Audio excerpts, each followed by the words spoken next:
বিসিবির মাননীয় প্রেসিডেন্ট পাপন ভাই আমাদের সাথে যুক্ত হয়েছেন, আমাদের শুভেচ্ছা কৃতজ্ঞতা জানবেন। এক হচ্ছে যে আপনার বিসিবির অ্যাকাউন্টে যে টাকা ছিল সে টাকা ট্রান্সফার করা নিয়ে একটি কথা হয়েছে। আপনি ব্যাখ্যা দিয়েছেন যে আপনি এই 250 কোটি টাকা বা 250 কোটি টাকার একটু কম এই টাকা আসলে বোর্ডের সিদ্ধান্তে ট্রান্সফার করা হয়নি, এটি নিয়ে অনেক আলোচনা আছে। আপনি এটি নিয়ে কোনো কিছু বলবেন কিনা? এটিকে আপনি একক কর্তৃত্বে, একক সিদ্ধান্তে, এককভাবেই আসলে ভালো হোক খারাপ হোক আপনি এটি করলেন কিনা? এটা যদি কেউ প্রমাণ করতে পারে তাহলে কিন্তু আমাদের আলোচনাটা অন্যরকম হবে। একটু বড় করেই বলতে হবে আসলে। প্রথম কথা হচ্ছে গিয়ে একটা বোর্ডে যখন আমরা কাজ করি সবাই মিলেই কিন্তু সিদ্ধান্ত নেই। আমরা যখন এই জুলাই আগস্ট আপরাইজিং এর পরে যখন নতুন দেশ পেলাম তখন কিন্তু আপনি জানেন যে 5 তারিখে 8 তারিখে গভর্নমেন্ট ফর্মের পরে আমি 21 তারিখে দায়িত্ব গ্রহণ করি। আপনারা জানেন যে আমাদের তখন দেশের অনেকগুলো ব্যাংক রেড জোন, আমরা জানি যে ব্যাংক খালি হয়ে গেছে বিগত গভর্নমেন্টের কাছ থেকে, প্রায় অনেক ব্যাংকে টাকা নেই। ওই দুশ্চিন্তা থেকে আমরা প্রথম থেকেই জিনিসটা আমার মাথায় এসছে প্রথম, কিন্তু এর মাঝখানে আমাদের আরো ডিরেক্টররা সতর্ক করেছে যে আসলে বাংলাদেশ ব্যাংকের রেটিং এসছে, এখানে টাকা নেই, এখান থেকে সরাতে হবে, দিতে হবে। সেখানে কিন্তু ওই কথাটা টিকে না যে আপনি একক সিদ্ধান্ত হয়েছে। এখানে 2-3 জিনিস খুব ইম্পর্টেন্ট, আপনাদের সবাইকে বুঝতে হবে। প্রথম, আমি চিন্তা করেছি অ্যাজ এ বোর্ড প্রেসিডেন্ট, কেননা সবার দায়ভার আছে আমাদের, কিন্তু প্রথম দায়ভার কিন্তু আপনার কর্তা ব্যক্তি যিনি হেড অফ দ্য অর্গানাইজেশন। সেক্ষেত্রে আমার মাথায় চিন্তাটা এসছে এবং আমার বোর্ডের বিভিন্ন মানুষ থেকে পরামর্শ পেয়েছি আমি। এটা কোনো বোর্ড মিটিংয়ে না, এটা হলে গিয়ে বিভিন্নভাবে যে আমরা যখন ঢুকেছি কি কি করতে পারি। প্রথম মাথায় যেটা এসছে সেটা হচ্ছে আমাদের অন্য বোর্ড ডিরেক্টরদের মতোই আমারও, যে আমাদের প্রথম টাকাটাকে সিকিউর করতে হবে। আমরা জানি বেশ কিছু ব্যাংকে তখন তারল্য সংকটে ভুগছে এবং নাই বললেই চলবে। তখন আমরা ডিসাইড করলাম যে টাকাটা আমরা প্রথম আপনার ইন্টারেস্ট রেট না, প্রথম টাকাটা হলো গিয়ে একটা রেড জোন থেকে ইয়েলো বা গ্রিন জোনে যাই, প্রথম চিন্তা। তারপরে চিন্তা আসলো আমার মাথায় যখন দেখলাম ওখানে ইন্টারেস্ট রেটও বেশ কম, 8 থেকে 9, 7.5 আছে, সরকারি ব্যাংকও আছে ওখানে। সো ওই ভয় থেকে আমরা চিন্তা করলাম যে আমাদের ব্যাংকের টাকাগুলো আগে নিয়ে যাই। তারপর আমরা রেটের ব্যাপারে আসলাম যে ইন্টারেস্ট রেট যদি বেশি পাওয়া যায় তাহলে আমাদের বোর্ডের আপনার ইনকাম বাড়বে। থার্ড যেটা চিন্তা করেছি, যেটা আমার আগের যারা বোর্ডে ছিলেন, যদিও আগের বোর্ডের মানে এখন আমি আগের বোর্ড নিয়ে কাজ করছি, 8 জন আগের বোর্ডের আর 15 জন দেশ থেকে চলে গেছেন। তারা যখন যে কাজটা করেছেন তাদের থেকে আমি তখন মনে করেছিলাম যে যদি ইন্টারেস্ট রেটটা বেটার হয়, তারা ব্যাংকে আমরা টাকা রাখবো শুধু ইন্টারেস্ট রেট দেখে না, তাদের থেকে আমাদের ব্যাংকে স্পন্সরশিপ, কারণ আপনি জানেন infrastructure ডেভেলপমেন্টে you need sponsors, which is a very integral part of the board. তখন চিন্তা করলাম তার সাথে স্পন্সরশিপে যোগ করলাম যে আমি যাকে টাকা দিব ইন্টারেস্ট রেট বাড়বে, বেস্ট ইন্টারেস্ট রেটে দিব, তারপর আবার আপনার স্পন্সর নিব।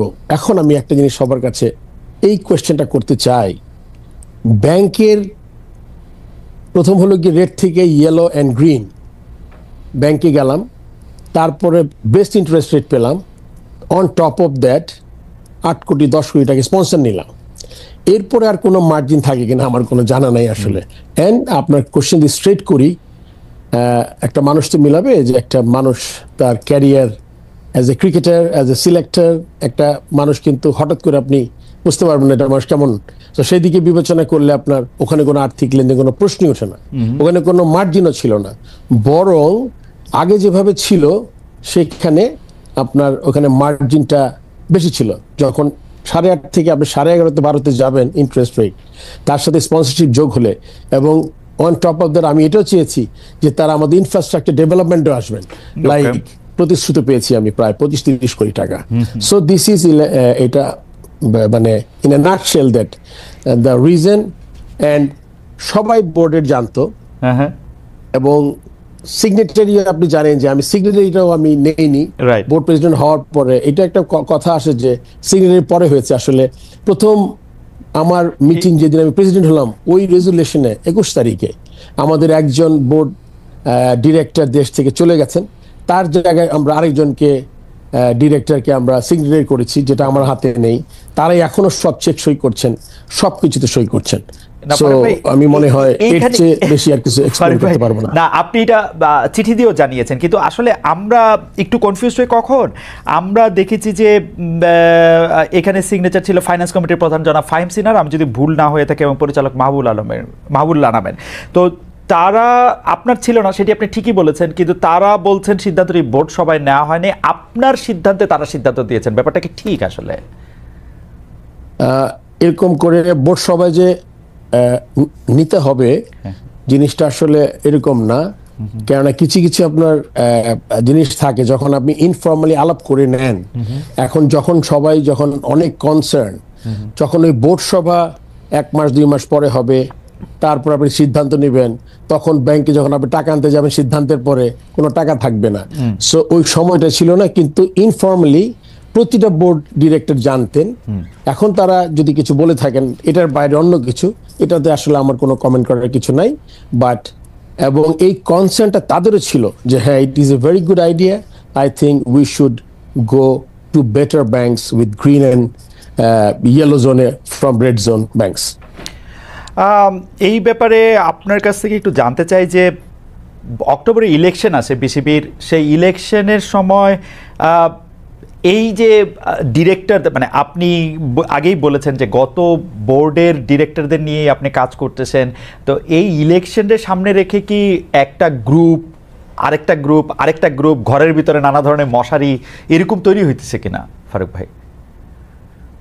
বা আপনিও আসলে যেহেতু, মানে আমরা জানি, যদ্দূর জানি আর কি, আপনি নিজেও আসলে এই ইলেকশনে প্রতিদ্বন্দ্বিতা করবেন হয়তো, তো সেইটা একটা প্রভাব বিস্তার করতেছে কিনা গ্রুপ? আসলে মহিউদ্দিন, আপনি যদি দেখেন এই বোর্ডটা কি, এই বোর্ডটা হলো গিয়ে এখানে মাত্র আউট অফ 25 ডিরেক্টরস, আমি অ্যাজ এ বোর্ড প্রেসিডেন্ট, আমার সাথে নাজমুল আবিদিন ফাহিম বলে একজন আছেন, যারা সিলেক্টেড হয়েছেন এনএসসি থেকে। এছাড়া কিন্তু এটা কিন্তু আগের বোর্ডই, কিন্তু এখানে একটা জিনিস উল্লেখ করাটা খুব প্রয়োজন। আগের বোর্ড মিনিং যে বোর্ডটা 3 বছর আগে হয়েছে, সেই বোর্ডের সব সদস্য, সব এমপ্লয়ি, আমার 160 এর মতো এমপ্লয়ি আছে, 200 ওভারঅল বোধহয় 200 কত এমপ্লয়ি আছে, এরা সব আগের বোর্ডের। নতুন আমি যখন ঢুকেছি, আমাদের এখানে আসলে এই আচরণবিধি, চাকরিবিধি, এইচআর পলিসি খুব স্ট্রং না। যেভাবে আগে রিক্রুটমেন্ট হতো, সেই রিক্রুটমেন্টে আমি যে বোর্ডে ঢুকে খুব মানুষ নিতে পেরেছি এটাও না। কোনো নতুন মানুষ খুব বেশি হাতে গোনা 3 থেকে 4 জন 8 মাসে হয়তোবা অ্যাপয়েন্টমেন্ট পেয়েছে। সো বোর্ড যদি আপনার পুরোটা আগেরই হয়, আমি এটা পাশে রাখছি যে সে কি, আপনি জানেন তো আগের বোর্ড মানে যারা চলে গেছেন তাদের সাথে যারা কাজ করেছে, যারা দেশ ত্যাগ করেননি, সো তাদের সাথে কিন্তু আমি কাজ করছি। আপনি যদি বলেন যে গ্রুপ, আমি কিন্তু একটা গ্রুপ, মানে ইনফ্যাক্ট আমার সাথে আরেকজন আছেন, আমাদের 2 জন কিন্তু নতুন, আর the whole set up is the same. আমি কারো চাকরি নেইনি, কেউ টার্মিনেট হয়নি, একটা বা 2টা ছেলেকে সাসপেন্ড একটা নোটিশ করেছি, খুব সম্ভবত একটা ছেলেকে টার্মিনেশনের একটা নোটিশ করা হয়েছে। এটাতে একটা পিরিয়ড থাকে 3-4 মাসের। সো আপনি যদি মনে করেন